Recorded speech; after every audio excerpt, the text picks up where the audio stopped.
नोंनि माजे आंनि फिसासो नोंनि फिसासो ना खेबसेल' हरबायना आं खेबसेल' हरदों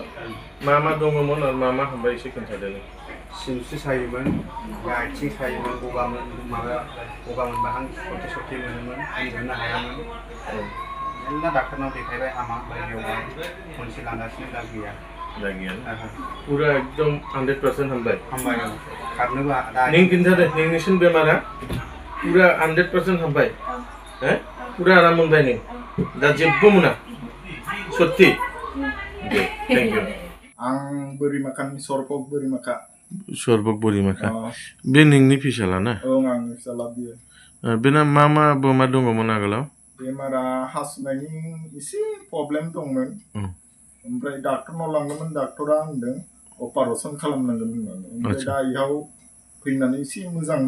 माने बहुत 100% मोजां मोनदों आरो अच्छा बे बिसिबां दङमोन आगोलाव माने बयसा बेना बेमारनि बयसाथ' डाक्टराथ' होनदोंमोन बेखौ फटाफट अपारेसन खालामनांगोन होननानै नङाबा एसे मोननाय मोनि सम्भावना दं होनदोंमोन आरो डाक्टरा दा मोजां मोनबाय ना दा मोजां मोनबाय माने आंनि मुलिखौ जानानै नों माबादि मोनबाय आरो मा हामबाय बेखौनो खोन्थादो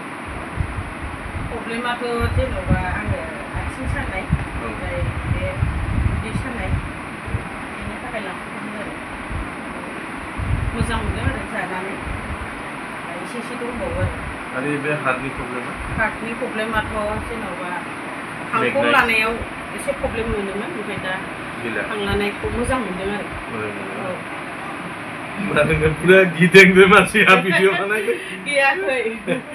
लाजि मोनबाय लाजियाखै दे थैंक यू आङो दिनै बङाइगाव फैब्रबदों ओमफ्राय बेजों लोगोसे आङो नै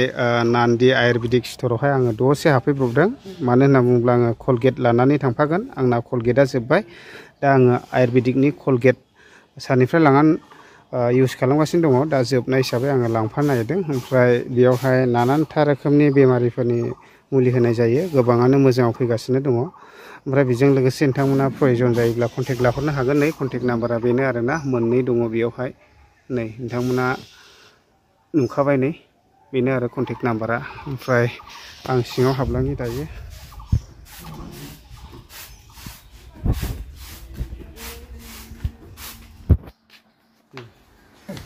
मुलि लादों आदा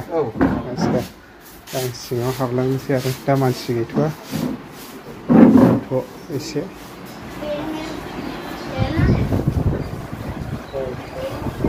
कलगेट जोब्बाय कलगेट जोब्बाय नै बेनो आं बेखौनो बाहायगासिनो दं आरोना बे कलगेटआ बिराद मोजां কোনটি ক'ৰ পৰা মই বঙাইগাঁৱৰ পৰাই কৈ আছো আচ্ছা কিবা প্ৰব্লেম হৈছিল আমাৰ মানে বহুত দিন আগৰ পৰাই মোৰ ইউটেৰিয়াছ 17 mm আছিল তাৰপিছত মই বহুত কিবা কিবি এলোপেথিক ট্ৰিটমেণ্ট কৰিছোঁ তাৰ পৰা মানে মোৰ কিয়ৰ হোৱা নাই এতিয়া ছাৰৰ লগত 4 মাহ আগত মোৰ মানে হ'ল মানে জানিব পাৰিছোঁ ইয়াৰ পৰা যে ইয়াতে আয়ুৰ্বেদিক ট্ৰিটমেণ্টটো হয় এতিয়া আমি 4 মাহ ঔষধটো খালোঁ খোৱাৰ পিছত আকৌ টেষ্ট কৰিলোঁ এতিয়া একদম নাই এতিয়া মানে সব নাই না